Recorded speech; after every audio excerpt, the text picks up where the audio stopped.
Something doesn't feel right. Stocks are near highs. AI companies are exploding in valuation. The Fed says the system is stable. But behind the scenes, banks are quietly relying on emergency liquidity. Private equity firms are stuck with unsellable assets. And the AI trade is starting to look like 1999 all over again. Today I'm going to show you why the stock market may be setting up for a serious downturn and what signals smart investors are watching right now. Let's start with the AI trade. Companies like Nvidia have seen massive price appreciation driven by AI demand. Major financial outlets have reported that AI-related stocks now account for a disproportionate share of S&P 500 gains this year. Here's the concern. When a small handful of stocks drive most of the market's returns, that's concentration risk. We saw this before in 1999 during the dot-com bubble. A narrow group of tech stocks pushed indices higher until liquidity tightened and valuations collapsed.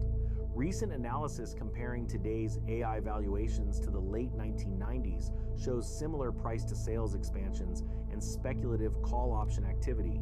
And here's the key. AI may absolutely change the world, but stock prices can outrun reality. When growth expectations become perfection priced, even good earnings aren't enough. That's when cracks form. Now let's talk about liquidity. The Federal Reserve publicly says the banking system is well capitalized, but multiple reports show banks are still leaning on liquidity facilities created during the regional banking stress. Programs like emergency lending facilities were designed to prevent contagion after bank failures. Here's the issue. If the system were fully stable, these facilities wouldn't still be heavily used. Liquidity is the oxygen of the stock market. When liquidity expands, asset prices rise. When liquidity tightens, markets struggle. Right now, the Fed is in a difficult position. Inflation pressure hasn't fully disappeared. Government debt levels are high. The banking sector still shows pockets of fragility. That means intervention may continue, but it also means policy flexibility is limited, and limited flexibility during an overvalued market, that's dangerous. Now, this is the part most retail investors aren't watching. Private equity. Large firms like Blackstone and others built massive portfolios during the era of cheap debt. But now, interest rates are higher. Refinancing costs have jumped. Commercial real estate valuations are under pressure. Recent financial coverage highlights how private equity firms are struggling to exit investments and return capital to investors because IPO markets and acquisition demand have slowed. Private equity depends on cheap leverage, rising asset prices, liquid exit markets.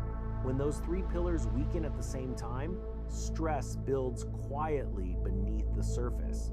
And here's why this matters for stocks.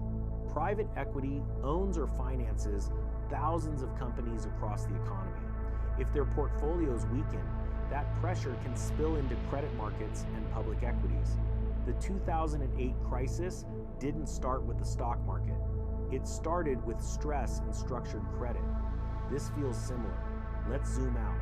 We have AI valuations stretching beyond historical norms, continued reliance on Fed liquidity programs, private equity exit markets slowing, elevated debt across corporations and government.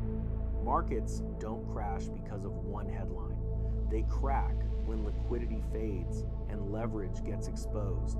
The current rally is narrow, policy tools are constrained, and leverage is hiding in places most investors don't track. That combination creates fragility. This is not about panic. It's about preparation. Watch these signals. Breadth. Are fewer stocks driving gains? Credit spreads? Are lenders demanding more risk premium? Bank lending data? Is credit tightening? Fed balance sheet changes? Is liquidity expanding or shrinking? Markets top when optimism is high and risk feels invisible. We're seeing that tone right now in the AI narrative. And historically, that's when smart money quietly reduces exposure. The market may keep rising. Bubbles can inflate longer than expected. But when valuations stretch, liquidity tightens, and leverage builds under the surface, the The setup for a serious downturn forms. Stay alert, stay liquid, and don't let euphoria blind you to structural risk, because downturns don't announce themselves. They reveal what was fragile all along.